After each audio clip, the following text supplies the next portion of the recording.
적지 짧지 않은 세월 동안 GMS 이사로 또 임원으로 사역을 하면서 제가 늘 느낀 점이 있습니다. 세미나 또 워크숍 또 구호제창 선교대회 여러 번 참여도 했고 또 자료도 제 서재실에 많이 지금 갖고 있습니다. 제가 여기 이번에 발제를 하면서 제 방에 있는 서재에 있는 그동안 모아놓았던 그 세미나 자료들, GMS 관련 워크숍 자료들, 선교대회 자료들을 쭉 읽어보면서 제가 이런 생각을 했어요. 여기에 이 자료들에 실린 대로만 됐다 그러면은 이런 거 할 필요도 없겠다라는 생각이 들더라고요. 뭐냐면은 좋은 얘기들이 계속 반복이 되더라고요. 새로운 내용이 계속 나오는 게 아니고 똑같은 이야기들이 벌써 10년 전부터 계속 반복이 되는데 문제는 그게 참 실행이 참 안 된다. 어제 이문장 목사님께서 말씀하신 대로 참 그런 답답함을 조금 느끼고요. 그게 왜 그럴까? 저는 현재 우리 이사장님과 임원 목사님들 다 훌륭한 비전을 갖고 계시고 정말 역동적으로 일하고 계시는데 이게 문제가 뭐냐 하면은 리더십이 바뀌면은 2년이잖아요, 이사장. 임원은 1년이고요. 리더십이 바뀌면은 모든 게 또 많이 바뀌더라고요. 그러니까 이게 연속성이 없고요. 그래서 제가 정책위원장으로서 참 사역하면서 느끼는 점은 시스템이 제대로 바뀌어야 된다는 거예요. 시스템이 바뀌어야 이 모든 정책들이 계속 연속성이 있지 사람만 바뀌어가지고는 그게 안 된다 하는 이런 생각을 갖고 있습니다. 지금 파송교회와 또 선교사님들 그리고 GMS가 긴밀하게 동력을 해야 된다 하는 것을 모르는 사람이 누가 있겠습니까? 다 그 인정하고 있고요. 그래야 이게 윈윈 할 수가 있는데 현실은 과연 파송교회와 또 GMS와 선교사님들이 정말 윈윈하고 있는가를 생각해 보면 그런 부분도 있지만 부족한 점도 많다 이렇게 생각합니다. 그럼 그건 왜 그럴까? 문제가 있다 그러면 원인이 있지 않겠습니까? 원인을 여러 가지 들 수 있겠습니다만은 제가 생각할 때는 파송교회가 힘을 너무 많이 갖고 있어서 모든 문제가 시작됐다 이렇게 생각해요. 파송교회가 처음부터 끝까지 사실은 너무 많은 권한을 갖고 있으니까 GMS 본부에서 컨트롤하기가 참 어렵습니다. 현실적으로 선교사님들도 파송교회의 입장을 가장 먼저 헤아릴 수밖에 없는 구조. 그래서 그런 점이 좀 문제가 생각하고 우리 GMS에 이렇게 출입하시는 임원 목사님들 실행이사회 정도 되는 분들은 그렇지 않습니다만은 그래도 적지 않은 또 목사님들이 파송교회 목사님들이 선교사님들을 부목사 정도 생각하는 그거 부인할 수 없어요. 그건 빨리 그 생각을 좀 바꿔야 된다고 생각하고요. 그 다음에 GMS도 필요할 때만 도움받는 요청하는 단체쯤 이렇게 동력자라기보다는 그런 구조가 지금 문제다 생각합니다. 파송교회가 파송받은 선교사님들을 힘을 주고 격려를 주고 든든한 그런 교회도 많지만 파송교회가 선교사님들을 힘들게 하는 경우도 있고요. 또 반대로요. 선교사님들 들으실 때는 좀 거북하겠지만 선교사가 파송교회를 힘들게 하는 경우도 또 있습니다. 제가 제 동기 목사님 그분이 선교사 1호 파송할 때 있었던 일인데요. 그 1호 파송이 굉장히 중요하지 않습니까? 제 경험으로 봐도 몇 가정을 계속 파송하면서 느낀 점이 뭐냐면 첫 번째 선교사님이 잘해야 2호, 3호가 쉬워지거든요. 그런데 제 동기 목사님 한 분은 1호 파송 선교사님이 좀 힘들게 했어요. 담임 목사님도 힘들게 하고 교회도 힘들게 하고 교우들을 실망시켜요. 그러니까 선교의 동력이 뚝 떨어지더라고요. 이래서 어떻게 하겠나. 그런 걸 보면서 파송교회도 잘해야 되지만 선교사님들도 잘하셔야 된다. 이게 쉽게 말하면은 선교사님들이 선교만 잘해서는 안 되겠고 파송교회에 좀 유익이 되게끔 해줘야 되겠다 하는 그런 면도 좀 인지할 필요가 있다 생각합니다. 단순 계산으로 보면은 우리 교단 소속 교회들 중에서 선교사를 한 가정 이상 파송한 교회가 제가 정확한 통계는 아니지만 10%가 많이 못 미칩니다. 그렇지 않습니까?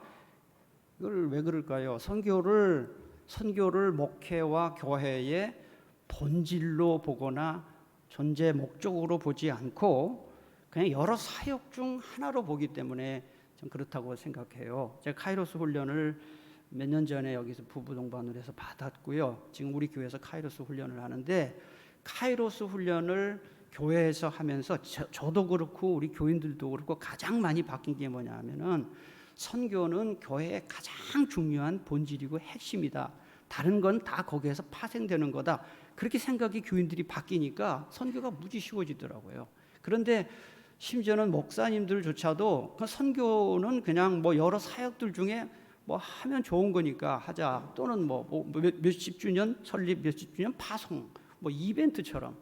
그러니까 이게 선교가 자꾸 이게 제대로 안 되는 원인 중에 하나다 이렇게 생각합니다. 또 선교사님들 그리고 GMS 본부, GMS 이사님들이 크게 오해하는 것이 몇 가지 있지만 그 중에 하나가 뭐냐 하면은 우리 교단 소속 목사님들이 또 교인들이 GMS를 잘 알고 있고 이해하고 있다라고 생각하는 겁니다. 그렇지 않습니다. 전혀 그렇지 않습니다. 죄송합니다만은 저희 노회가 인천 노회입니다. 인천 지역 안에 보면은 GM 대우 공장이 있어요. GM 대우 공장이 있는데 한 번은 노회 목사님 중 한 분이 제가 GM에서 열심히 다니는 걸 아니까 이렇게 와서 진지하게 질문을 하는데 그 GMS가 GM 대우 공장이 무슨 협력 단체냐고. 와, 제가 그 얘기 듣고요 진짜 충격받았어요. 아니 목사님이 노회 목사님이 이거 외부로 유출되면 안 되는데 아니 GMS가 GM 대우의 협력 단체냐고. 내가 너무 기가 막혀서 하청업체입니다. 딱 그냥. 야, 여러분 목사님이 이럴 정도면은 교인들이 GMS 그거 뭔지 모릅니다. 그리고 제가 여기 맨 처음에 GMS 왔을 때 모를 때 처음 왔을 때 내비를 치니까 어떤 공장으로 실제로 안내를 하더라고요. 지금은 그렇지 않지만. 그래서 이게 참 제가 지금 드리는 말씀을 여러분들 중에 혹시 이게 농담으로 생각하실 분 계신지 모르겠는데요. 우리 교단 소속 목사님들 GM에서 관심 없어요. 별로 관심 없어요. 그래서 이게 참 교단 차원에서 이렇게 생각하는 거예요. 선교는 규모 있는 교회가 하는 거고 특별히 좀 선교에 좀 열심히 있는 목사님들이 하는 거다. 이렇게 생각하는 목사님들이 굉장히 많습니다. 그거 부인할 수 없습니다. 그래서 저는 이런 점을 서두에 말씀을 드리고요. 제가 여러분들 자료에 있는 내용을 쭉 읽어가면서 하지는 않겠습니다. 중요한 부분들 쭉 가면서 중간중간 또 보충할 부분들 말씀을 드리겠습니다. 15페이지 그 셋째 줄 33째 줄에 보니까 그 한국 교회와 선교 본부는 선교사를 보내는 일에만 집중을 했다. 이거는 그리고 이제 그 이후에 파송한 이후에 어떻게 선교를 하고 있는지 또 선교사님들이 지금 건강 상태가 어떤지 이런 게 전혀 이게 안 되고 매달 그냥 정해진 후원비를 그냥 붙이는 걸로 우리 교회는 선교사를 잘 후원하고 있다 하는 게 사실 현실이죠. 그러다 보니까 선교사님들이 그 현지에서 여러 가지 생기는 문제들이 파송교회 담임 목사님이나 파송교회와 서로 이렇게 교감 없이 그냥 혼자서 다 해결해야 하는 그런 현실입니다. 제가 우리 필리핀에도 한 가정이 있는데 얼마 전에 건강검진 때문에 들어왔어요. 3년마다 한 번씩 지금 하지 않습니까? 그래서 저는 그 파송 받을 때 아이가 뭐 4살이고 뭐 이래서 얘는 4살에 파송 받으면은 현지 적응하는데 아무 문제가 없겠다. 그냥 보통 상식적으로 뭐 언어 문제도 그렇고 뭐 4살 정도 되면은 뭐 있겠나 그랬는데 이제 건강검진 들어오면은 목사님들 저희가 3가정 파송했습니다. 건강검진 3년에 한 번씩 들어오면은 이게 안식년에 딱 중간이더라고요. 계산을 해보니까 기간에. 그래서 건강검진 들어올 때 이제 안식년 6년 하고 하지 않습니까? 그러니까 3년 하고 들어오니까 딱 중간에 지칠 때가 됐다 싶어가지고 건강검진 들어왔을 때 이제 저 부부하고 그 선교사님 부부 애들은 좀 띄워놓고요. 부부하고 이제 한 2박 3일 정도 여행을 하면서 밀린 이야기를 좀 하는데 제가 깜짝 놀랐어요. 그 선교사님 사모님이 울더라고요. 펑펑 울더라고요. 그래서 얘기하다 그래서 왜 그러냐 그러니까 그 초기 정착할 때 아이가 4살짜리인데도 그 어린이집 뭐 가가지고 이렇게 뭐 하는데 언어가 안 되고 그러면서 애가 너무 스트레스를 받아서 밤에 뭐 애들 기저귀를 채우기도 하고 그리고 밤마다 그 둘째 아이가 왜 내 허락도 없이 여길 데리고 왔냐 그러고 막 그런다는 이야기를 듣고 야 이런 걸 얘기 안 하면 제가 어떻게 알겠어요. 현지에서 선교사님들이 참 애로사항이 많구나 하는 거를 제가 선교를 좀 안다고 했는데 너무 몰랐구나 하는 거를 깨닫고 참 마음이 좀 아팠어요. 그래서 제가 선교사를 파송하고 어떻게 살고 있는지 또 뭔 애로사항이 있는지 이게 참 파송교회하고 선교사님들 간에 이 교감이 안 되면은 선교사님들이 본질이 아닌 그런 것 때문에 결국 힘 빠져서 선교를 못 하겠구나 하는 그런 생각을 하게 됐습니다. 그래서 이 파송 위주로 하는 것은 지양을 해야 된다 하는 생각이고요. 그 다음에 한 6번째 줄에 보면 준비 기간 없이 사역에 뭐 뛰어드는 이야기들 또 파송교회 중심의 사역을 하다 보니까 비효율적인 중복 투자가 이루어지고 프로젝트 중심의 사역들이 이루어지는 거 이거는 우리가 다 아는 이야기니까요. 넘어가도록 하겠습니다. 그 다음에 이제 16페이지에 선교사 관리에서 이 선교사를 보내는 것만큼 중요한 부분이 선교사를 관리라는 단어보다 이제 멤버 케어겠죠. 케어를 잘 해야 되는데 선교사 관리는 선교사 파송 전부터 은퇴 후에 복지 문제까지 이루어져야 된다. 제가 우리 선교사님들한테 물어봤어요. 이제 나중에 은퇴한 다음에 집 문제 같은 거는 어떻게 될 건가? 집에 혹시 나중에 은퇴한 다음에 살 집이 있냐? 그러니까 다 이상하게 우리 교회 선교사님들은 세 가정이 다 부모님들이 못 살아요. 선교사님들을 제가 이렇게 생각해요. 선교사님들은 부모님이 좀 부자였으면 좋겠어요. 그래야 왔을 때 좀 이렇게 집도. 근데 우리 선교사님들은 세 가정이 약속한 듯이 전부 우리 집보다도 가난해요. 그래가지고 집 문제도 그렇고 그래서 제가 키르기즈스탄에 갔을 때 선교사님한테 뭐 물어봤어요. 우리가 매월 내는 월세가 있잖아요. 월세가 굉장히 비싸더라고요. 나는 그래서 그 전에는 선교지는 월세 같은 게 물가가 싸니까 싸겠다 싶은데 뭐 필리핀도 그렇고 키르기스탄도 그렇고 베트남도 그렇고 베트남 제 하노이에 있는데 뭐 무지 비싸요. 월세가. 그래가지고 저희 집사람이 수학 선생님인데 계산을 잘해요. 그래가지고 한 달에 월세가 뭐 60만 원이니까 70만 원 뭐 이렇게 되더라고요. 그러니까 쫙 계산을 하니까 10년을 보니까 뭐 억이 되더라고요. 그래가지고 선교사님들한테 그랬어요. 우리 교회가 부자가 아니니까 알아서 집을 다 사라고 현지에다가. 그러니까 어떻게 알아서 사냐. 그래서 60만 원이면은 이게 한 10년을 먹으면 1억이 거의 되는데 뭐 이렇게 따져보면은 그래가지고 이게 대출도 그러니까 매달 렌트하는 그 비용을 계산하니까 은행으로 하니까 많은 금액을 대출받을 수가 있어요.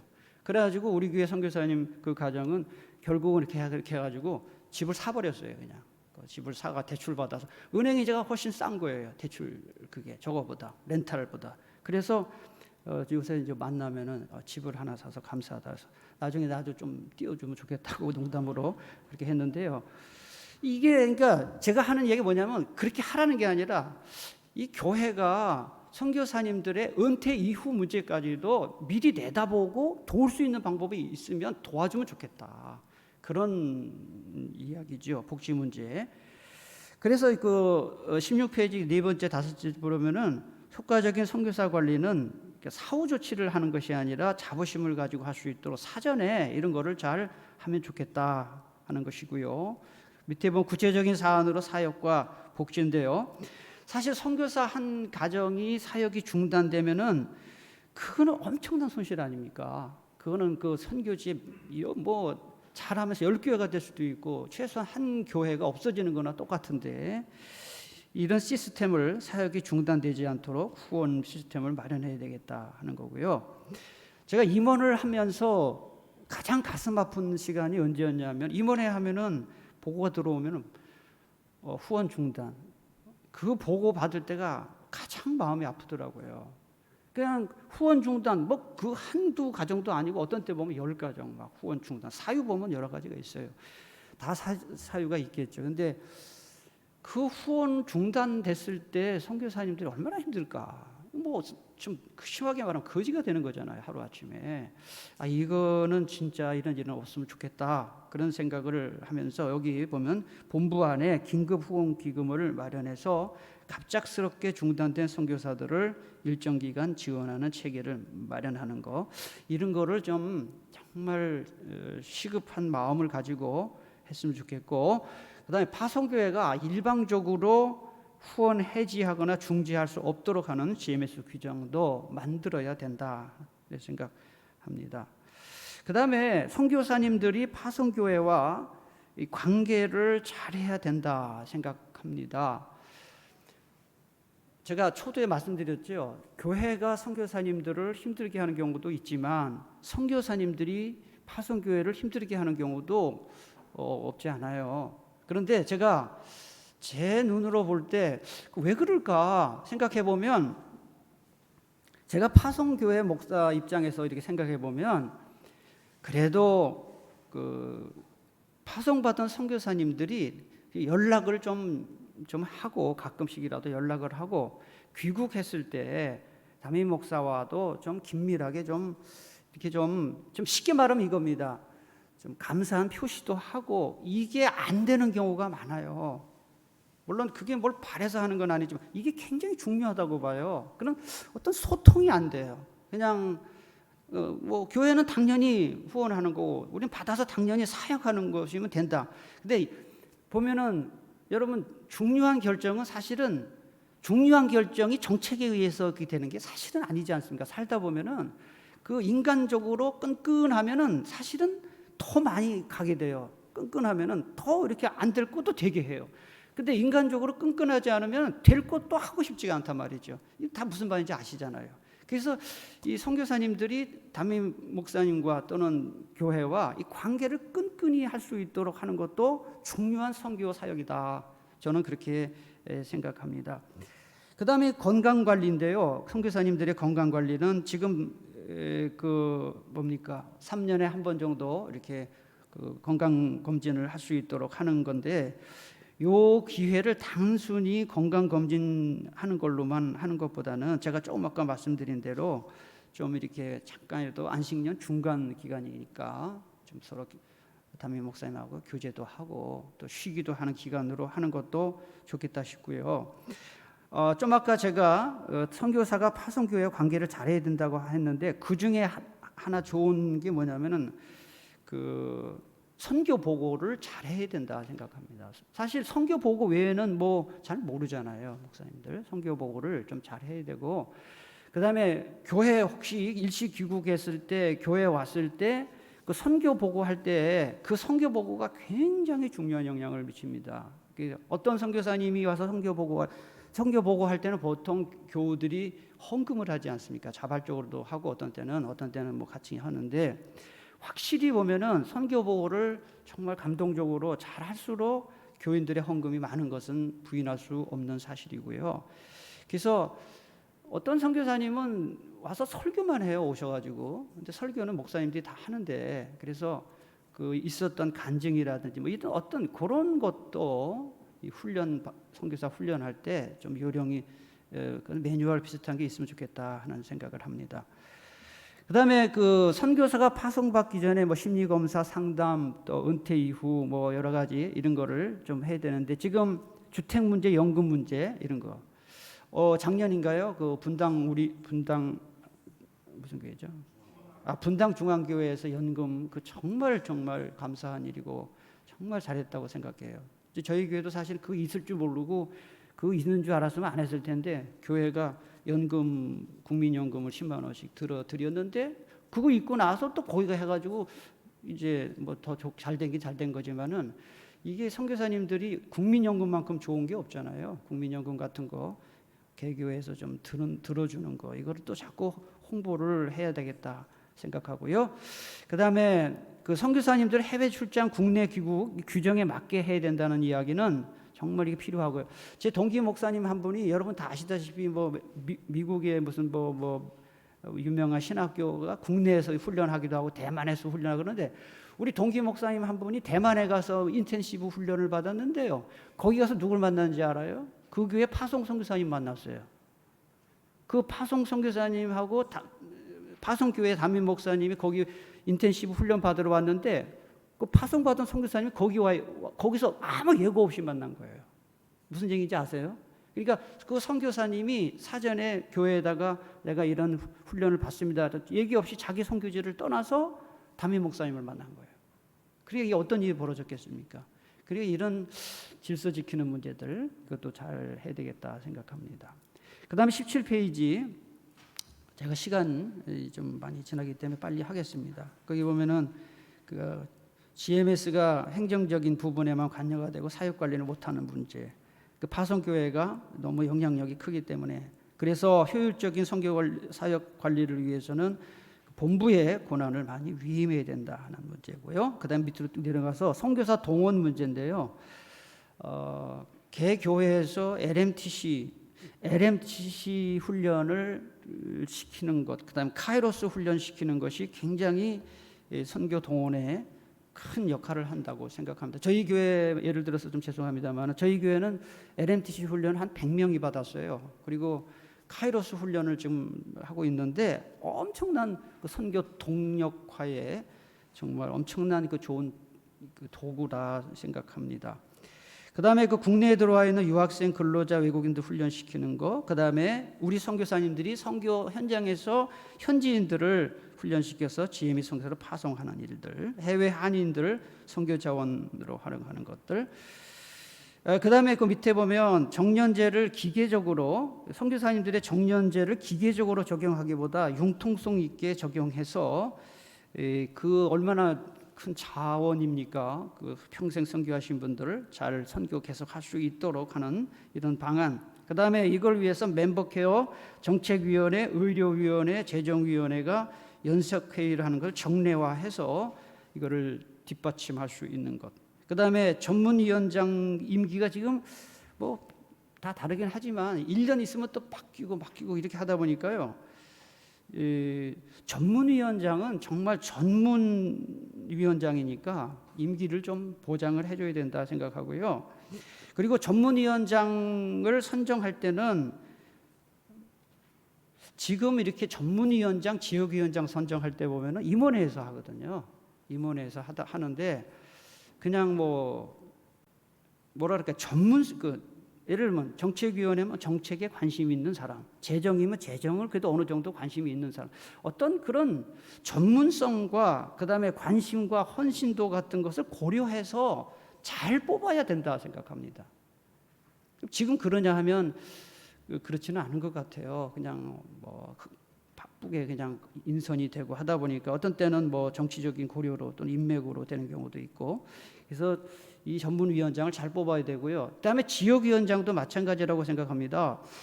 지역위원장이 열심히 하면 그 지역 선교부가 살잖아요.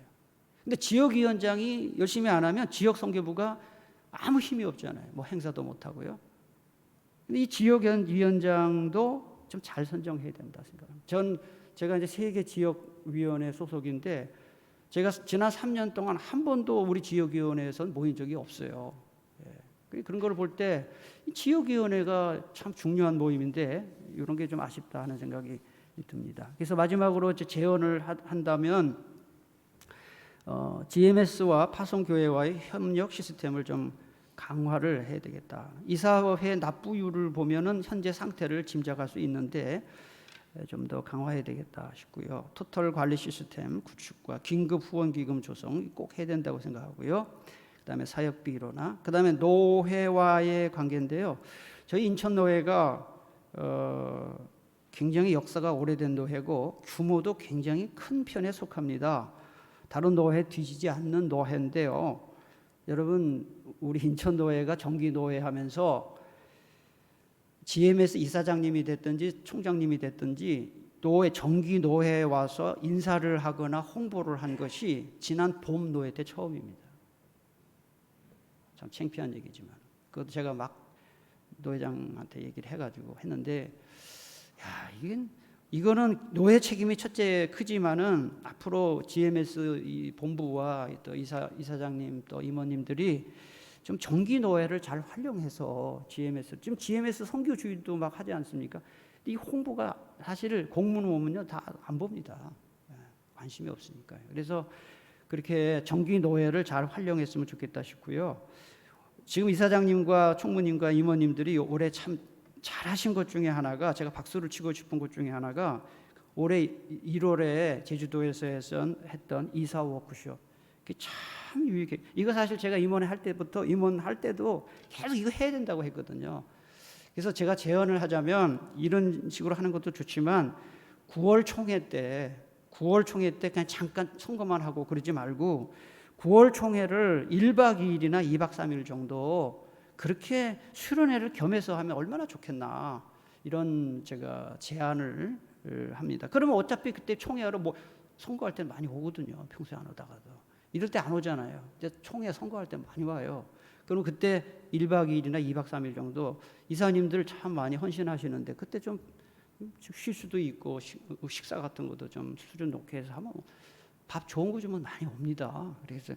그래서 그런 거를 2박 3일 정도 이렇게 하면 좋겠다 싶고요.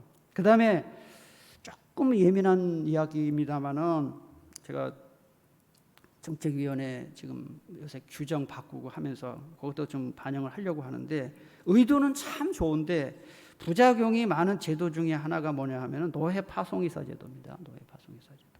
선교에 전혀 무관심하거나 문외한인 분이 정치적인 목적이나 개인의 명예를 위해서 노회 파송이사 되는 일, 저는 우리 노회만 그렇다고 생각하지 않습니다. 이거는 GMS 신뢰를 떨어뜨리는 일이고요. GMS를 정치 단체화시키는 요인 중에 하나다.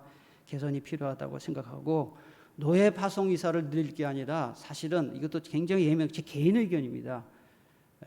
최소한 선교사님들 리더십 갖고 계신 분들을 좀 이사권을 주는 것도 고려를 해야 되지 않겠냐, 이래야 이게 협력이 되지 않겠나 하는 것을 조심스럽게 말씀을 드립니다. 마지막으로 꼭 강조 2가지만 하고 마치겠습니다. 토론보다 중요한 것은 실행입니다. 실행. 그다음에 어제 우리 총무님도 말씀하셨지만 어제 잠깐 제가 조별 모임에 가서 잠깐을 이렇게 선교사님들 지역 대표님들하고 대화를 했는데 참 몰랐던 사실도 알았고, 그래서 이 소통의 장이 참 많이 필요하다. 이사와 선교사님들 간의 소통의 장이 많이 필요하다 생각합니다. 그래서 여러분 이 말 아시죠? 5 빼기 3은 2라는 말 아시죠? 5 빼기 3은 2. 오해입니다. 오해.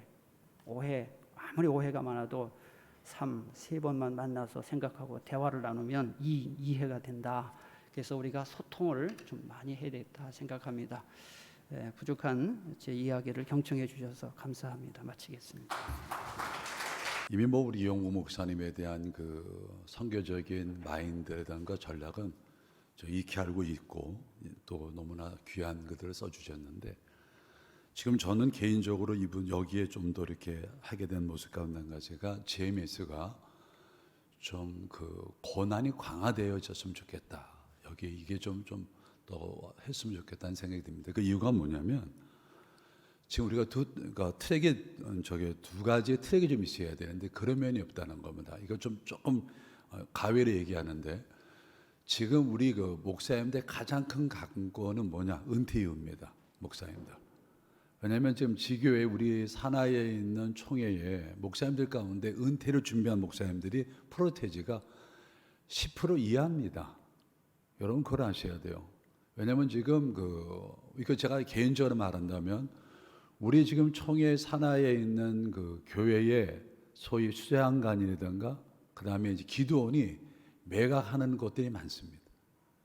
지금 우리 그 대표적인 예가 우리 그 GMS 이사장님들을 세울 때 되게 2년이니까 전략이 없어요. 되게 이제 중국이라든가 미국이라든가 앞에 있는 시진핑이라든가 뭐 앞에 있는 그 대통령을 세울 때 전략팀들이 있습니다. 그럼 전략팀들이 단기간이 아니라 이거는 리더가 바뀌어도 계속 정책은 이어가고 보충 보완해서 나가거든요. 우린 그게 없습니다. 소위 말하는 총회도 없고 GMS도 없어요. 전략팀이 없다 보니까 이사장들 올 때마다 단타로 다 끝나버리는 겁니다. 그러니까 단타로 끝나니까 이게 이어지는 게 아니고 소위 말해서 한번 홈런 치면 그걸 끝나요. 왜냐하면 9회 말까지 가셔야 되거든요. 주님 오실 때까지. 그러면 전략팀이 있으셔야 돼요.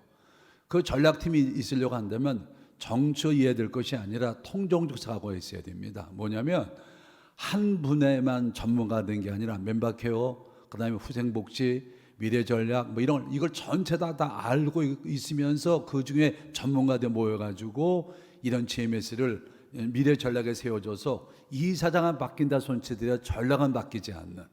그 예를 들어 설명을 하면 지금 그 선교사님들이 우리가 지금 제가 좀 총회대 얘기하고 있는 것 가운데 한 가지가 뭐냐면 은퇴하는 수가 나와 있지 않아요. 왜냐하면 지금 전체에서 몇 년도 된 몇 명이 은퇴하고 몇 명이 교회가 비워 이것을 환산해서 학생들을 좀 뽑아내자 이 말이거든요. 그게 없어요. 선교사들도 지금 은퇴한 이유에 대해서 주택에 염려할 이유가 없는 게 뭐냐면 죄송합니다. 제 얘기면 GM에서 좀 돈을 좀 모아서 지금 헐값에 나와 있는 기도원 수양관을 GMS에 매입하는 겁니다. 그래서 리모델링해서 거기에 맞게끔 우리가 은퇴할 수 있는 복지관을 지면 얼마든지 할 수 있고 교회도 도네이션 받을 수 있어요. 예를 들어 설명을 하면 그런 정도 권한이 돼야 되고, 두 번째로 선교사를 지교회가 파송하는 게 아니라 GM에서 요구하는 선교사들을 파송할 수 있는 교회를 모아야 되는 겁니다.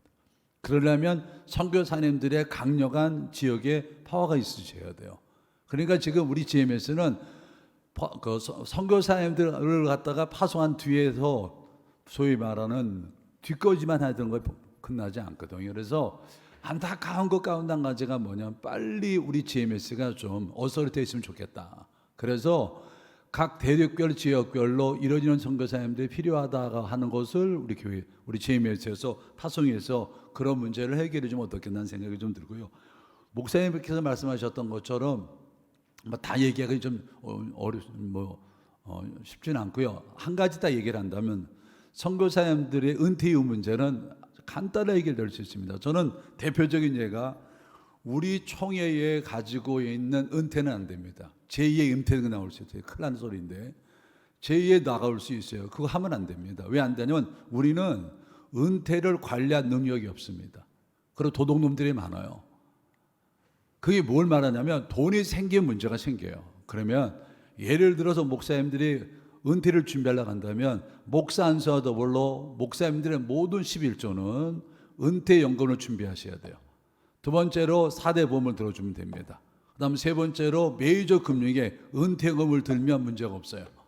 그 이유가 뭐냐면 그거는 총회와 프론트만 하면 됩니다. 왜냐하면 국민연금도 펀드 레이징이 안 되면 적자입니다. 그러면 지금 예를 들어 목사님들이 목사 안수와 더불어 제도화시켜서 11조를 모은다고 생각해 보세요. 예를 들어서 200만 원을 받는다 하면 교회를 옮길 때마다 부목사든 옮길 때마다 그 11조에 대한 통장을 갖고 오지 않으면 노예가 추인하지 않고 임명해 주지 않고 이거를 갖고 있으셔야 돼요. 언제까지요? 은퇴할 때까지.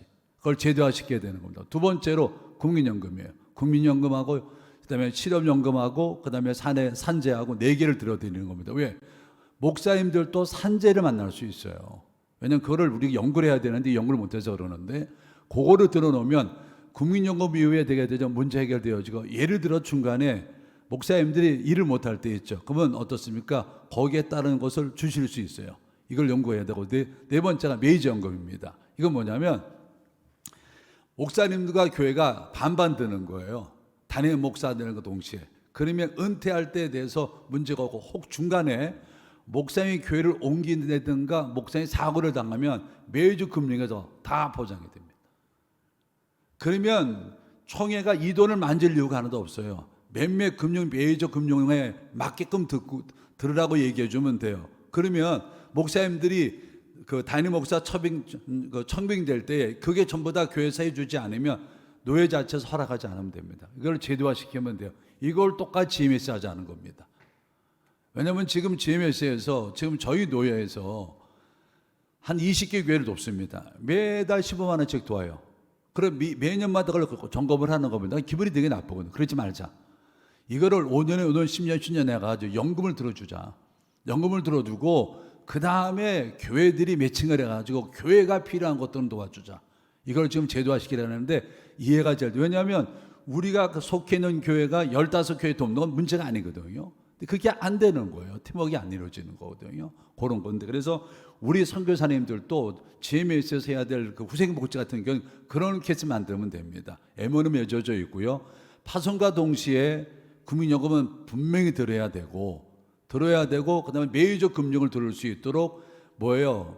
오늘 소위 말하는 파송교회와 이거를 GMS가 프론트콜만 해주면 됩니다. 예를 들어서 중간에 이거를 만약에 그 파송교회가 더불어 목사님과 더불어 이제 그 선교사가 더불어 이렇게 소위 말하는 후원이 끊겼을 때는 GMS가 대주는 거예요. 일정 기간 동안 어느 될 때까지 파송교회가 이루어질 때까지. 그러면 파송교회가 이루어질 수 있도록 어디가 책임자?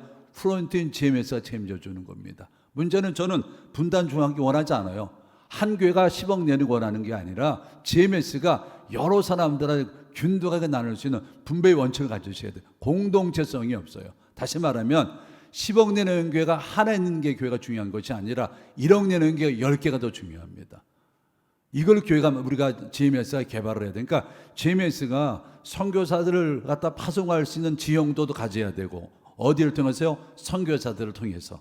그다음 두 번째로 오늘 소위 말하는 그 선교총무라든가 아니면 행정총무가 이렇게 선교사들을 파송할 수 있는 교회들의 후원 개발을 하셔야 돼요. 왜냐하면 소위 말하는 아까 우리 이영모 씨 지적을 잘 하셨는데 큰 교회 파송하는 것이 아니라 불과 100여 명 되는 교회도 10만 원 되는 교회도 10개 모아서 100만 원 만들 수 있는 그러한 초안화시키는 겁니다. 그러니까 한 목장을 초안화시켜서 만들게 되어지면 어때요? 공동 파송이 되어지고 목사님도 자유로울 수 있어요. 이런 프로젝트를 만들 수 있는 전략팀을 만들자고 하는 겁니다. 왜냐하면 아까 뭐 저희도 알고 있지만 또 펀드라이징으로 다닌단 말이에요. 펀드라이징 다니는데 왜냐하면 지금 목사님들 가운데 죄송스럽지만 이거 정말 죄송합니다. 선교사들 가운데 생계형이 있어요. 제 누군지 아니에요. 저들 보고 되어지면 정말 진실한 선교사님인데 말을 제대로 못해서 선교비를 제대로 못하는 분들이 있고 어떤 선교사들은 말을 기막히게 잘해요. 그래서 권사님들 속바지를 끄집어내서 돈을 끄집어내는 생계형 선교사들이 있다고. 이해가 되세요? 이거를 분별할 수 있어야 돼요. 그러니까 이거를 어떻게 감당해야 될 것인가. 저는 그런 현장을 목격한 사람 중에 한 사람이거든요. 그래서 대개 목사님들 가운데도 뭐 죄송스럽지만 10개라는데 10,000가지를 말을 잘해서 뭐 목회적인 하는 분이 있는가 하면 10,000개를 하는데 10개를 제대로 말 못하는 이렇게 말이 어눌한 그 소위 말하는 그런 목사님들이 있어요. 이런 것들을 교회들이 잘 분간을 못한다고요. 저는 GMS가 성사님들 가운데에 이 각 그 소위 말하는 지역에서 해서 그런 선교사님들이 일을 잘할 수 있도록 이런 공동체화될 수 있도록 소위 말하는 초원화될 수 있었으면 좋겠다. 각자 혼자 돌아다니지 말고 아까 목사님께서 뭐 개인별로 해가지고 아이가 많이 어른하다 이러는데 그게 문제가 뭐냐면 지역에서 해결해 주셔야 돼요. 지역에서 제가 그 목사님들 모임을 하나 하고 있는데 그건 뭐냐면 소위 목장을 하는 겁니다. 그러니까 초원하는 건데 뭐 거기에 이제 뭐 대형교 목사님들고 소형교 만나서 있는 사역 이야기를 다 말해주는 겁니다. 그래서 그 안에서 소위 말해서 케어가 될 수 있도록 나눌 수 있도록 그러면서 거기서 있는 얘기 없는 얘기 다 얘기가 사모님대로 목사님 해서 자신의 현장으로 돌아갈 수 있는 그러한 초원화 작업을 했으면 좋겠다는 겁니다. 이거를 우리 지역별로 해야 되고 이거를 저는 제가 원하는 게 전략팀을 만들게 되어지면 전 중앙아시아가 되고 그럼 중앙아시아 후원하는 목사님들은 자주 만나서 저희들끼리 그 각 파송한 선교사들에 대한 그 여러 가지 문제를 논의하고 선교사 기도하면서 두 트랙에 만나가지고 이야기하게 되어지면 어떨 것 같습니까? 새로운 전략을 내놓을 수 있죠. 그 대표적인 예가 우리 중앙아시아에 기막히게 사역했던 목사님이 그냥 안 해버리는 거예요. 선교사한테 상처받아가지고 안 한다는 거예요. 그러면 결국 이런 분들을 잃어버리는 건 누구 잘못이에요? 우리 잘못이라고 생각하거든요. 왜냐하면 중앙아시아에 있었던 그 목사님 잘 만나서 케어했으면 너무 잃어버리지 않았을 텐데 그런 아쉬움이 좀 있으면 지금도 개인적으로 컨택은 하고 있는데 그래서 아까 우리 이용 목사님 지적을 잘 해줬던 것처럼 저는 GMS가 좀 강화된 모습 가운데에 오늘 GMS가 요구하는 선교사들을 파송할 수 있는 교회를 만들자는 겁니다. 그걸 이렇게 해주면 그런 전략팀들을 만들었으면 좋겠다. 그래서 앞으로 미래 전략팀들은 바뀌어지는 게 아니라 여러분 뭐 이 책은 기억이 잘 안 나는데 미국에 있는 그 시스템 가운데 하나 그런 겁니다. 백악관 소개 백악관이 있다고 그래요. 근데 그 책을 읽어보고 저 깜짝 놀랐어요. 저도 소개하고 읽어봤는데 모든 전략은 하여간 뭐 전체 다 그 안에서 이루어지는 거예요. 그 팀들이 그게 중국도 똑같이 있습니다. 그래서 그 책을 보면서 느끼는 게 우리 GMS도 대개 이사장들을 제가 한 5분 정도 모셨는데 이렇게 보게 되면 전부 다 단타만 쳐요. 자신만 돌아다니고 우리는 하나도 못 돌아다니고 기분 나쁘게 웃으라고 하는 얘기고요. 그러다 보니까 이게 연계성이 없습니다. 다 자신들만이 갖고 있는 게 있어요. 그래서 앞으로 GMS가 미래 청사진을 보려고 한다면 소위 시니어 세대에서부터 40대 초반 목사님까지 전체를 볼 수 있는 전략팀들 만들어서 이어갈 수 있도록 소위해서 그 GMS를 이어갈 수 있는 사람들이 시니어들 통해서 주니어까지 만들어갈 수 있는 선교팀들하고 후원팀들이 투트랙을 만들 수 있는 전략을 만들자. 그런 청사진이 만들게 되어지면 GMS는 미래가 밝습니다. 왜냐하면 잘 아시는 것처럼 이번에 저희들 그 코비드 19 때문에 약 한 40만 정도 한 1,200여 교회가 지금 교회가 폐쇄된 형편에 놓여져 있습니다. 그런 형편 속에 상상할 수 없습니다. 저는 선교지인 대구에서 왔는데요. 여러분보다 더 힘든 대구입니다. 대구인데 지금 교회들이 너무너무 힘듭니다. 힘든 정도가 아니에요.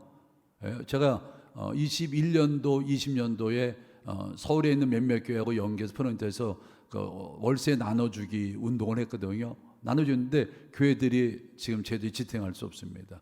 그런 교회들을 어떻게 함께 더불어 갈 수 있을 것인가를 연구해야 되는 것처럼 선교사님들에게도 왜냐하면 선교사님들 부입국 빈입빈에 나눠질 수 있잖아요. 그걸 우리가 똑같이 할 수 있도록 프린 시스템을 만들 수 있도록 우리 GMS에 했으면 좋겠다. 오늘 우리 이영호서 워낙 예리하게 잘 쓰셔서 거기에 좀 덧붙여 말씀 좀 드리는데 제일 첫 번째는 주택 문제는 선교사가 염려할 게 아니라 우리 GMS가 있으면 좋겠다는 생각을 한 거라고요. 그리고 우리 GMS가 우리 지금 산하에 있는 우리 그 교회 총회에 있는 그 기도원 이런 기도원과 수양관을 운영 안 되거든요. 이런 것들을 어떻게 우리가 매입할 수 있는 방법을 연구해서 하는 방법 두 가지가 하게 되어지고 또 한 가지는 아까 말씀드린 대로 은퇴하고 이거를 좀 우리가 연구를 해서 그런 부분하고 그다음 퇴직금 문제는 아까 말씀드린 대로 파송할 때 4가지 해결되어지면 퇴직 문제 염려 안 하셔도 됩니다. 이거는 왜냐하면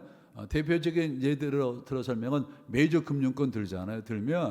들면 그 사람 중간에 아프면 뒤에서 다 케어가 다 될 수 있습니다.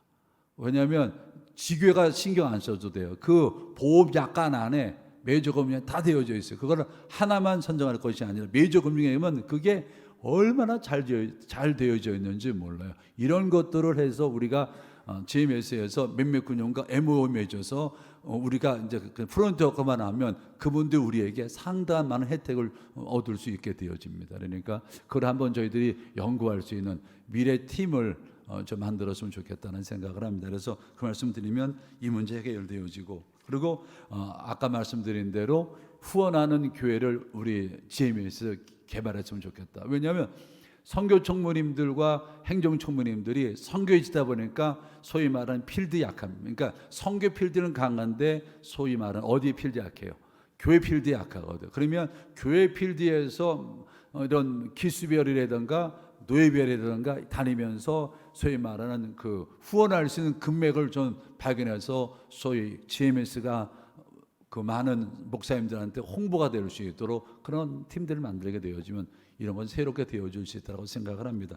드릴 말씀 많이 있는데 이런 투트랙을 하게 되어지면 우리 이영구 목사님께서 하셨던 일들이 좀 보완이 됐던, 그래서 이 써놓았던 글을 보면서 너무 좋은 글들을 써놓았는데 몇 가지는 보완하게 되어지면 우리 GMS의 미래가 참 전망이 아름답다라고 생각을 합니다. 그러니까 앞으로 이제 그 선교사님들에 대한 후원 이런 것들은 한번 우리 GMS에서 뭐 저도 임원으로 있으니까 미래 전략을 만들어서 해결할 수 있도록 하면, 그러니까 만약에 한 2분만 말씀을 드리면 40대서부터 국민연금, 그러니까 만약에 45세부터 국민연금을 들고 그 다음에 이제 11조를 자기 선교별 11조를 떼어내고 그리고 띄고 그 다음에 이제 소위 말하는 은퇴연금을 메이저 금융에 들게 되어지면 해결이 되어지고 거기에서 메이저 금융으로 또 저희들이 리베이트 받는 것이 있거든요. 그거 들어주게 되어지면, 왜냐하면 대개 보험회사의 그 보험 상담사들이 대개 이제 보험 한 건 들면 드는 게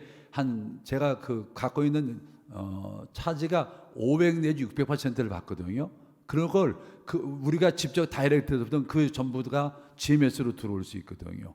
그 왜냐면 그들은 그걸 다 그러면 GMS의 운영 자금이 거기서 자연스럽게 되어지면 여러분들한테 받는 것들이 아주 적게 되어질 수 있는 그것들을 할 수 있게 되어진다. 그러니까 우리가 중간에 보험에 있는 GA라고 하는 대리점을 드는 게 아니라 직접 다이렉트 들게 되어지면 몇 개 금융 우리가 파손한 수가 몇 명인데요. 예를 들어 설명하면 이번에 10가정 파생이 됐거든요. 10가정 파생이 되어서 메이저 금융과 더불어 이제 10년 단위, 20년 단위의 그 메이저 금융하고 연계되어지면요. 제가 알고 있기로 받는 상당수의 리베이트가 여러분들이 상당히 어려울 정도로 많습니다. 그래서 그런 문제가 있습니다. 감사합니다.